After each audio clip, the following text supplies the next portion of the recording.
Okay, I think we can get started. So welcome everyone. We're thrilled to have you joining us today. And we're going to start the discussion on the Boeing scandal. Can AI predict controversies before traditional tools? This webinar is based on proprietary research by our research analytics team. And we actually developed a whole ebook with many more details on the same topic that we'll be sharing after webinar. So please, you'll receive it. Please feel free to reach out to us with questions on anything else. Today, I'm very excited to be joined by Sylvain Forte, who is the co-founder and CEO of Sesam, and also by Emna Bit, who is research and analytics team lead. So before we start the session, one quick housekeeping item. Please feel free to write down any questions or comments you may have during the presentation. You can use the Q&A function on Zoom. And at the end of the session, Siva and Emna will answer as many questions as possible. So thanks so much and enjoy the session. All to you, Siva. Thank you, Jorge, and hi everyone. Thanks very much for joining the webinar. I'm sorry I didn't put a shirt on today. I'm just back from Climate Week in New York as of like 1 hour ago. But hopefully we'll be able to share some interesting insights there. So we're gonna have two different parts in the study. The first part is more like explaining the reasons behind this analysis that we performed and the role of AI in ESG controversy detection. We're going to touch specifically on early warnings as well as a topic in the context of public and private markets. And the second part will be focused more on the findings, specifically in the aerospace industry and the Boeing case, which I'm sure you're aware of, that led to quite a deep data analysis from the team. So let's move on with the first part. The first part is going to be the role of AI in ESG controversy detection. And we're going to start a bit with the challenges that we observe in the industry and that some of our clients are typically encountering. So just to remember what controversies are, so what Sesam does is we automatically extract adverse events on companies based on billions of documents, premium news, public news, NGO websites, activist websites, and we create an outside view of everything related to ESG scandals occurring on companies. And we do this both on public and on private assets. And this is really the context of this study. So we're going to touch on a few more traditional ESG data sets as a point of comparison as well. So the main challenges that our clients encounter when dealing with ESG insight extraction is, first of all, data overload. So in the context of ESG scandals, all of the data is actually unstructured and can come from a variety of sources, such as social media, local news in the local language, niche reports from local NGOs, etc. And in the past, there were a lot of clients that were actually using Google Alerts, for example, in order to source that kind of information on small companies that were of interest to them or on larger companies. And the problem is that this creates a lot of data to process. There are a lot of repetitions in these alerts. For example, there's a lack of coverage for things like NGO websites, activist forums, which are typically not web scraped by Google or crawled by Google. And overall, this creates a sort of data overload, but not all of the data is actually relevant to the topics of interest to clients. And I'm sure a lot of you have encountered it if you put in place Google Alerts. That can be quite an issue. The second element is real-time analysis, and there's more working with more traditional ESG data sets and also on rating agencies. Typically controversies, so scandals that can have a huge impact on the company's financial performance, for example, take quite a lot of time to be assessed by agencies and by other providers. It can take up to a month for a controversy to escalate through various committees and for the score or the downgrade to be executed on for a specific company. And in a lot of cases, that's not feasible operationally, because either you have an investment in the company or you may want to interact with the company to understand how they respond to the controversy. And operationally, having a lag of a few weeks can be very problematic. There's the element of structured data. So a lot of ESG ratings and ESG performance metrics, including in the context of CSRD, focus mostly on structured information and tend to miss signals that come from non-standardized information. So again, we focus really on text information in that context. And it's very tough to get a quantifiable measure based on that more qualitative reputational data that exists in that context. And finally, two things that we care a lot about at Sesam is the ability to cover small and private companies. Not just private companies, because the same issue actually exists for small caps, for high yield, for mid caps in the market, where there is less reported information, less coverage by rating agencies. And so it makes it very difficult to benchmark the information and also even to capture these scandals. In the context of governance scandals, for example, not only is that data a bit sparse on small companies, but it tends not to be even reported by companies in their reports due to the nature of the accusation, especially if it touches on the management of the company. And of course, it's impossible to scale that to millions of companies. So you'll see that the specialty of Sesam is also making sure that we can cover any type of private asset in that context or any type of website and specific local events for a larger company. The last thing I want to mention as a challenge, and there's actually a very big feedback we get from our hedge fund clients, that we work with a lot of large quantitative hedge funds in the US and in the UK, for example, is that typically ESG data sets are not well suited to generate predictive insights or to generate early warnings on companies. So there tends to be a lag. These data sets are slow moving. And in theory, the advantage of controversy detection is that this is real-time data. And if extracted properly from local and regional sources before it hits mainstream media, it's possible to detect actual early warning, but that remains a big difficulty in a lot of cases. Let's move to the next slide. So let's talk about solutions and how AI can contribute to a solution. So the first time is related to real-time data, and that's mostly an automation job. So AI is able to read amounts of content that is incomparable to human beings. And I'm sure you've all seen that with generative AI, the level of quality that you get from these interpretations is starting to be on par with human beings. And so at Sesam, for example, we deliver data on a daily basis, every 24 hours, with no lag in the data, via emails, via dashboard, via API, via flat files. And this advantage of having real-time data also allows to generate early warnings and report on events a few weeks in advance sometimes, compared to the downgrade that may be generated by a specific agency or a specific organization. So real-time data is really one thing that clearly AI enables through further automation. The second part is really on advanced data processing. And I think that's more, in the past, this has been more of a challenge with AI than really a solution. So the promise of AI has always been having a performance that is on par with human being and therefore automating the work to the maximum extent possible. And realistically, up to just a few years ago, that wasn't possible. It wasn't possible to get the same level of qualitative data quality and deep interpretation that human analysts were able to provide. Nowadays, with large language models, it's possible to get a much better interpretation. And as an example, Sesam implemented recently actually a new AI generative system that removes around 70% of data points from our database, simply filtering out less relevant events or false positive, which would otherwise be captured by more traditional AI systems based on deep learning or based on rules. The advantage of AI also is that it's now quite universal. So AI can have a very good understanding of multiple languages. At Sesam, we track around 100 different languages. It can really provide deep interpretation without any lag on the potential financial impact, legal impact, operational materiality of specific controversy. And at Sesam, we implemented a system where we have a Gen AI system that gets questions as if it were an analyst about each of these topics to contribute to a final severity score.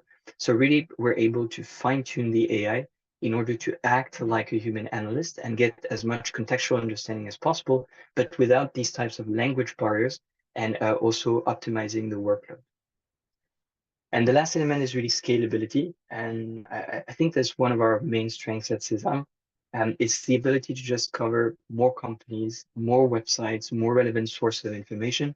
So we cover around 5 million companies, including private ones, 4 million sources of data, including NGO websites, activist websites, consumer forums, And we then match this information to a number of international frameworks, more than 12 international frameworks, such as the UN Global Compact, OECD guidelines, German Supply Chain Act, UN SDGs, etc. And we can really do this at scale, where for a team of purely analysts, it would be very difficult to gather the data, to interpret the data on a large number of companies, and then to transform that into insight that correspond to the right frameworks of interest. Right, so let's dive a bit more in the solutions and in how we do this a bit more precisely before we dive in the actual study related to Boeing and the aerospace industry. So at Cezanne, we have a V-shaped process, and it starts with 25 billion documents, 4 million sources, and 15 years of historical data. And from these documents, we have to find the hidden gemstones, basically relevant events that corresponds to our client needs. And so the first one is we would define a client universe. So it can be, for example, a list of thousands of listed and private companies. For example, with our client Fitch, which is one of our public clients, we track around 5,000 companies, listed and private ones on the credit side. And we automatically source all events that correspond to these companies in a systematic basis and on a daily basis. In addition to that, we have a part of the platform where basically clients can type any name of company, project, or even C-levels and get information on the fly, even if the company is not yet in the monitoring universe that has been set up for the client. The second element to find these gemstones is the risk filtering. And so we need to make sure that the events we capture are relevant. And first of all, we're going to make sure that they are relevant with regards to ESG topics. So we do this both on the positive and on the negative side. So controversies really for the negative side, potential breaches of the UN Global Compact, for example. And with regards to impact and positive events, we look mostly at UN Sustainable Development Goals. And so we have a sort of taxonomy of different filters augmented with AI, which we use in order to say, this event is likely relevant to one of our clients and correspond to that specific category of interest. Then comes the sentiment filtering, because we need to make sure that these events are either positive and negative. And at Cezanne, we care a lot about not mixing the two. So we don't want to have a sort of averaging effect where a company that is disclosing a lot of positive actions may not be impacted by controversies in their final score. So we care a lot about this. And we do this in around 100 different languages. So that allows that scalability that we were discussing before. Finally, there's, I think, the most important step in the analysis is filtering the events according to those that are severe, according to those that are important. And it's also the most important part and interesting part, technically speaking. So we use a combination of quantitative techniques. Okay, this event has been shared multiple times. There's a high volume of data. The sentiment is highly negative. And then we use a generative AI process to assess the materiality based on a human-like annotation of legal risk, financial risk, impact on stakeholders, all of these things, etc.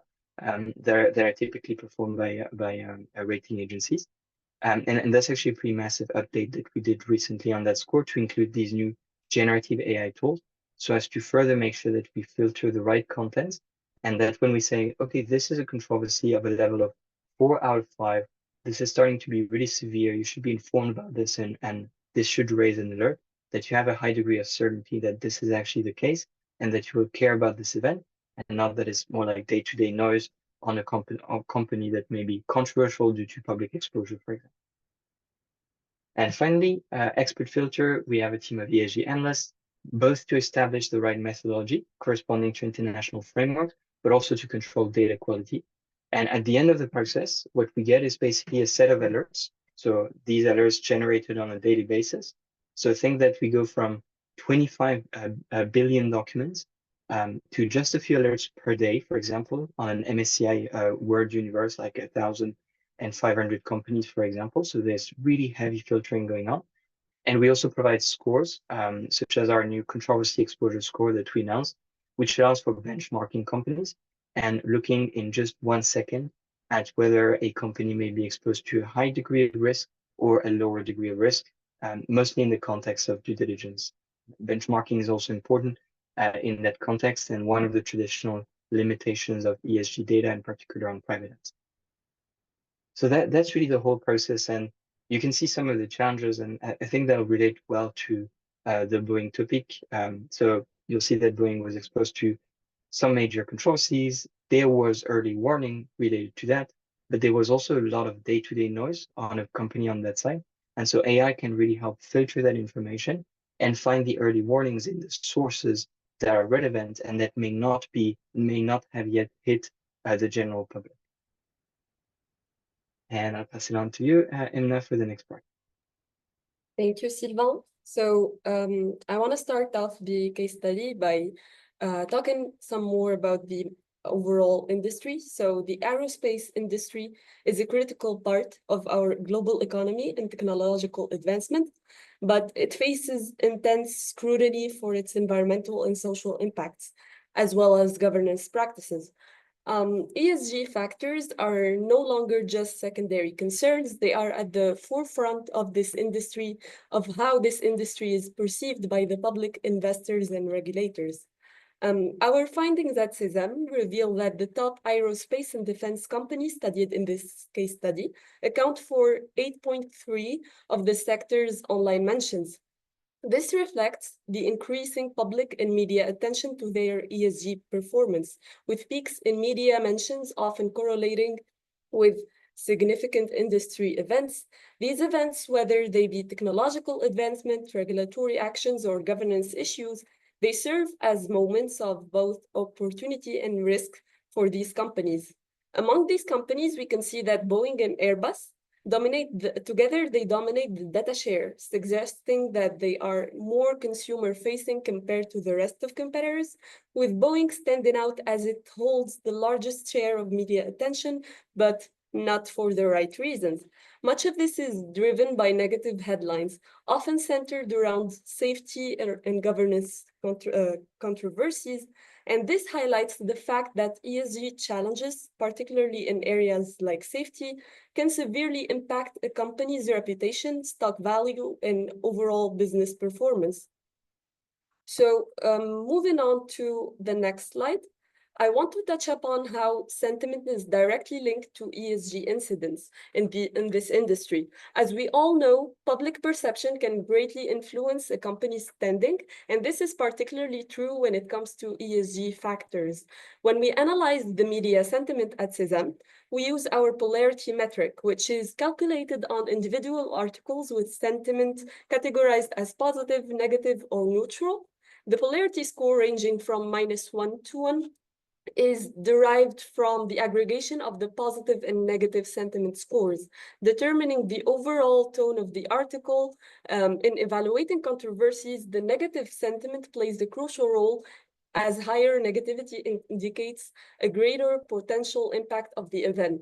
In the sentiment analysis graph, we notice distinct fluctuations, with positive spikes often coincide with significant achievements, while negative spikes often occur when facing controversies, whether due to accidents or legal issues.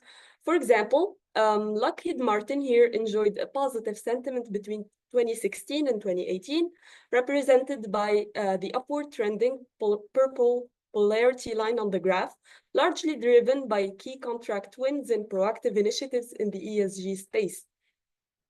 Their strategic successes allowed them to maintain a positive presence in the media during that period, as shown by the stable and positive polarity trend for Lockheed. On the other hand, Boeing faced significant negative sentiment, particularly surrounding the tragic 737 MAX crashes, starting from end of 2018.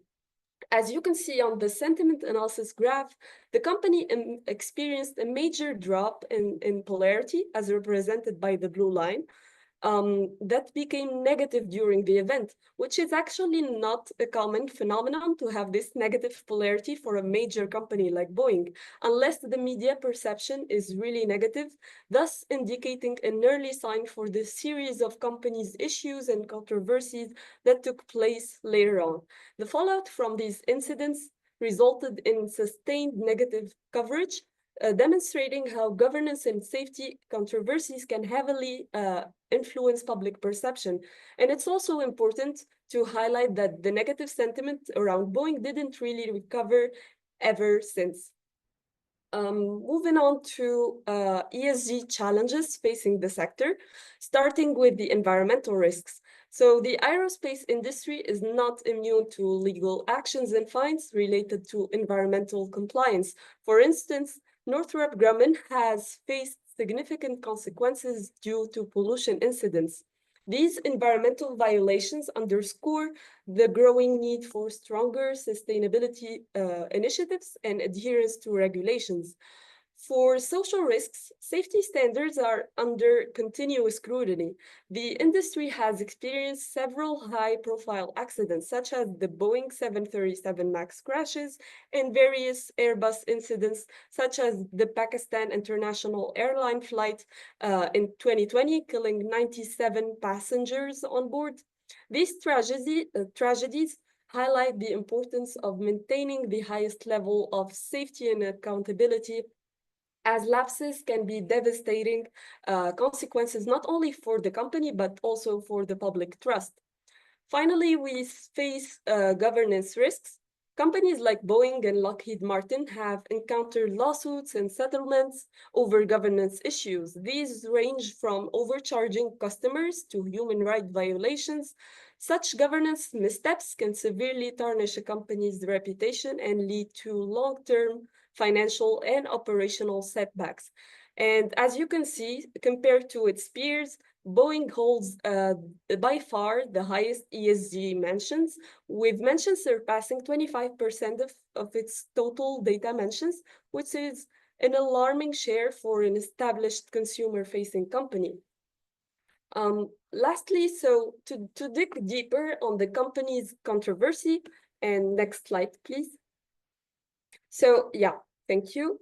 To dig deeper on the company's controversies, one of the most critical issues for Boeing was the multiple governance and safety lapses, especially with the 737 MAX crashes by the end of 2018 and 2019. Tragically, these crashes resulted in the death of 346 people, severely damaging Boeing's reputation. This event not only raised questions about safety standards, but it also brought up the company's governance and management practices under the spotlight. Moreover, whistleblower allegations have emerged, with John Barnett being the first Boeing employee to speak out, claiming that Boeing engaged in safety shortcuts, had manufacturing issues, and even retaliated against employees who raised concerns.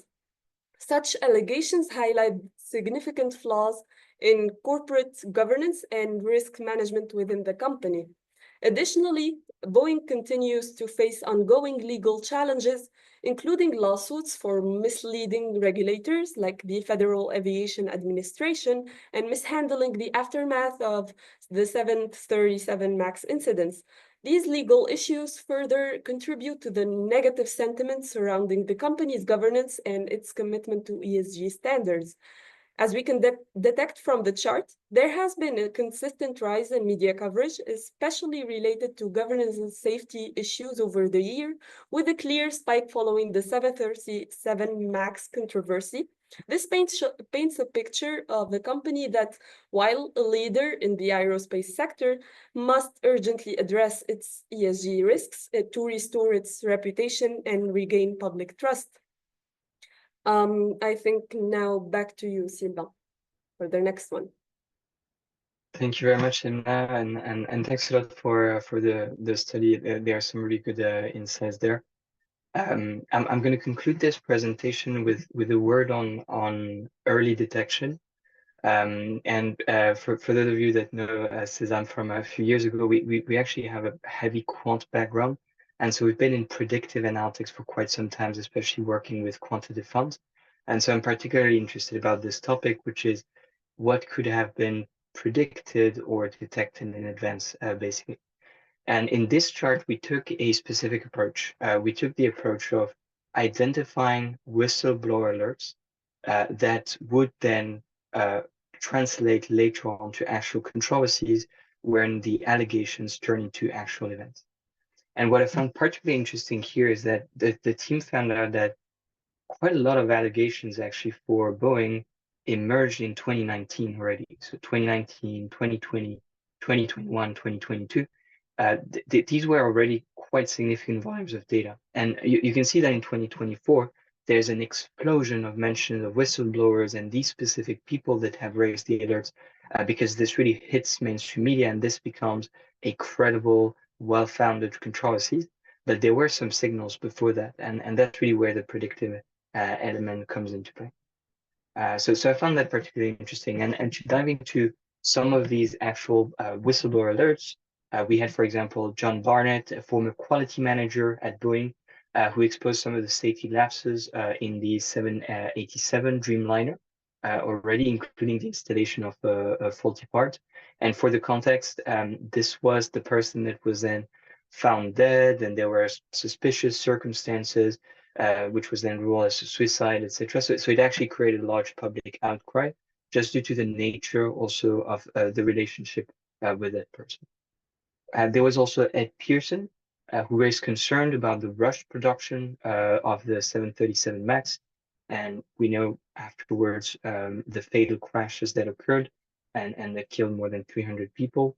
And he ended up actually giving a testimony before Congress afterwards. And we also had Sam Salepour, who was a Boeing engineer, who reported some of the manufacturing shortcuts.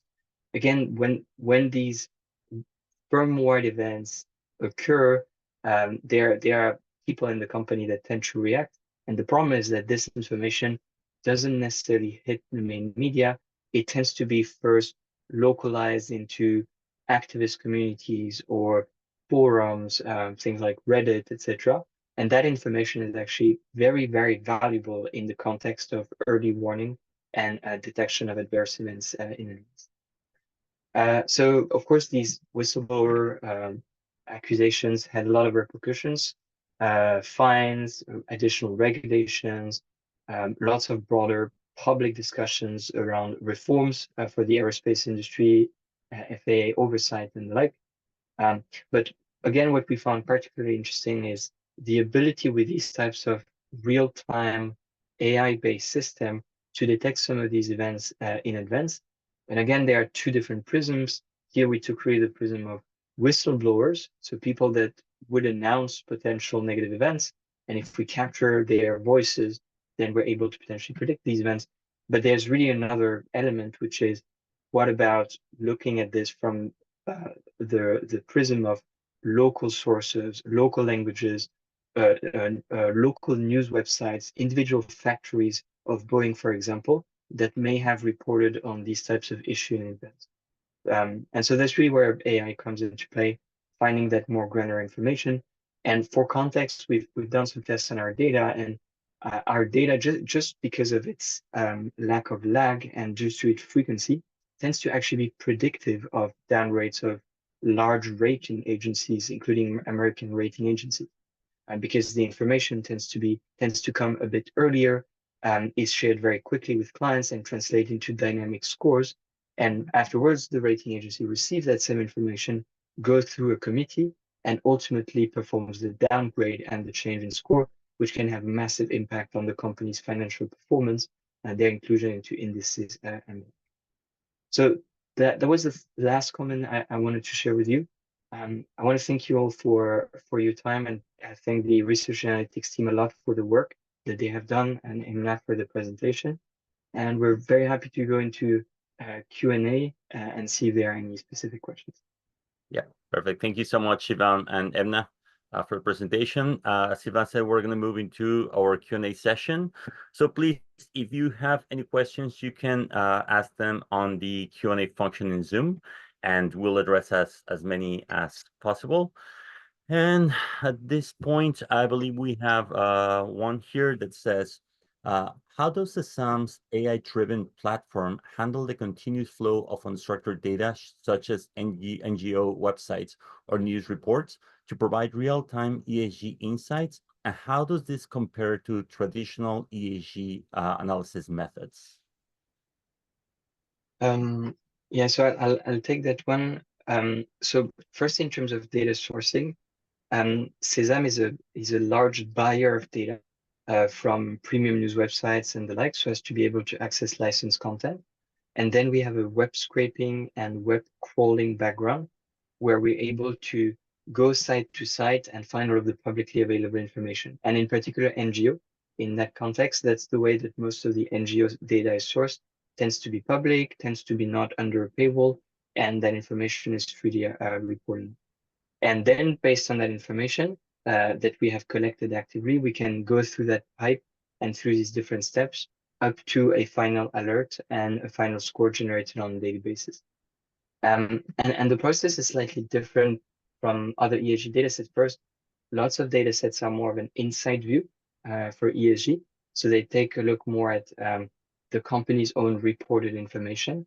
And so it's essential to also have on the other side an outside view, which provide access to information related to the company outside of the purview of the company itself, and that managers may not report on. I think whistleblowers is one of these good examples. Perfect. Thank you so much, Ivan. We have another question.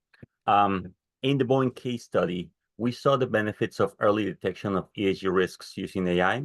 How can CESAM's AI tools help private equity firms or asset managers integrate this proactive risk management approach across their portfolio?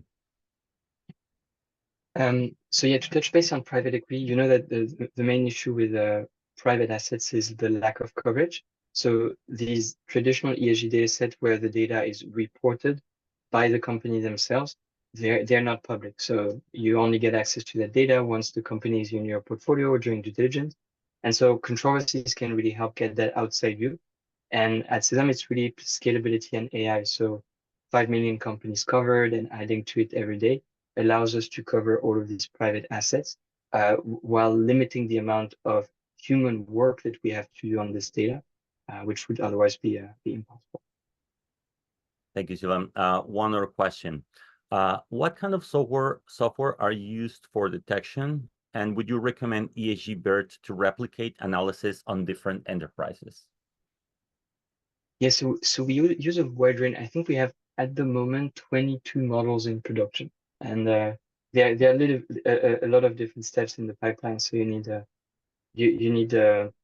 multilingual sentiment analysis, and then you need some kind of assessment of virality, and then you need to classify the different controversies. Then you need to perform the severity checks, refine the data quality, etc.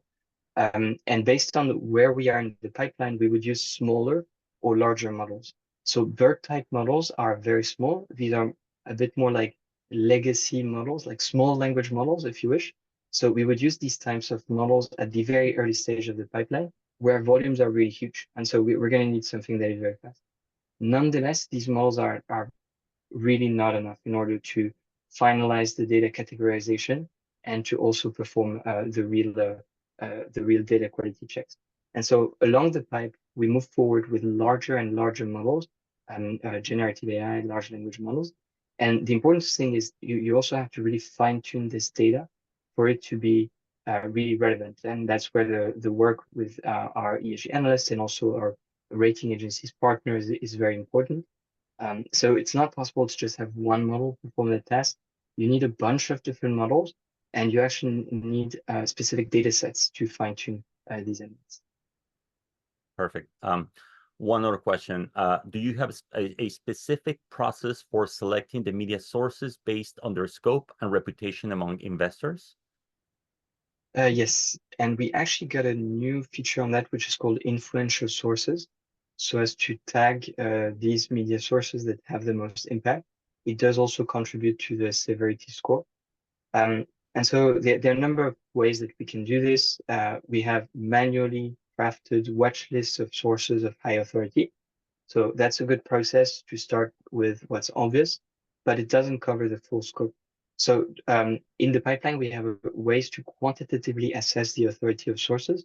And I'll give you one example. There are many metrics, but we would, for example, assess how many times a specific source is cited in Wikipedia as one of the links of Wikipedia. And so we scrape the entirety of Wikipedia, and we're able to give a score that is that kind of sub-Wikipedia score to each of the sources. And if the sources are mentioned very, very often, considering that Wikipedia goes under a human validation, a review, etc., it increases the authority score of that specific content. And it's the same for NGOs, it's the same for all content. So these types of quantitative processes are universal, and that's the advantage. It doesn't limit to a set of manually defined sources. Perfect. Thank you. I think we have one more question. While AI can enhance early detection of ESG risks, how can aerospace companies balance the need for surveillance with the privacy rights of employees, especially potential whistleblowers? Yeah, that's a fairly tough one, especially when we're considering outside view. At Cezanne, we have to be very careful about material non-public information and private information as well. And that means also that there are limitations to the type of data that we can extract. There are some social media, for example, where data extraction would literally be illegal. And so we have to be very careful with this. I think on the company side, there are ways to deal with that through a robust framework and compliance framework. We don't deal with this directly on the asset management side. So that means what we do at Sesam is we raise a flag, we indicate to the teams, the ESG team, typically that there is a need for engagement, but we don't propose remediation actions. On the supply chain side, which we also cover at Sesam, it's slightly different. We have a partner network of different companies such as ERM, Rumble, etc., that can then implement remediation actions, on-site audits, grievance mechanism implementation, etc., to actually address these needs. So we stay a software and data provider, but in that specific space of corporate supply chain monitoring, especially with CS3D, we go one step further to provide a full scope solution. Thank you. We have one more question, and this is there a way to create an algorithm that is able to do predictive detection, for example, greenwashing, sorry, even though I don't have enough examples of companies that have done greenwashing? I think it's going to be tough. Like in any AI model, what you need is gold data, annotated data. And for us internally, that's also what we work on with our ESG team. It's sometimes we literally have to annotate thousands of articles manually in order to be able to then create a data set that the machine learning engine can work on. And we've done a lot of things in the past where we try intermediary solutions and rule-based approach, etc. Honestly, it doesn't work so well. Like the best way to construct these types of systems is to have a large data set of human crafted annotations that you can rely on at least to fine-tune a model, if not to train a model from scratch. So I'd say that's probably a first step if you're looking at greenwashing accusation. It's finding these action events and doing the grunt work of really capturing these annotations. Perfect. That was our last question, Sylvain. Thanks so much. Any final remarks? Oh, there was one on transparency and explainability. Oh, sorry, that just came in. Yeah, I didn't see that. If you want to take it directly, thank you. Yeah, so the question was around how can AI algorithms be transparent, explainable to stakeholders to build trust? That's an interesting one. Our approach at Sesam is that AI doesn't mean black box. Of course, it's a large statistical system, etc. But the good thing is that we have the underlying data. So you can always translate a controversy into an underlying source and say, okay, this specific modification in the score, this specific severity, this increase in our controversy exporter score is linked to that particular event. And I do believe that this level of transparency is actually much higher than many types of ESG metrics, which rely on complex calculations and extrapolations or estimates. So going back to the source and having a full audit track is actually something very important there, and the solution that we found in order to be able to deliver transparency. Perfect. I think now we're done. I don't see any other question coming. I repeat the question. Any final remarks?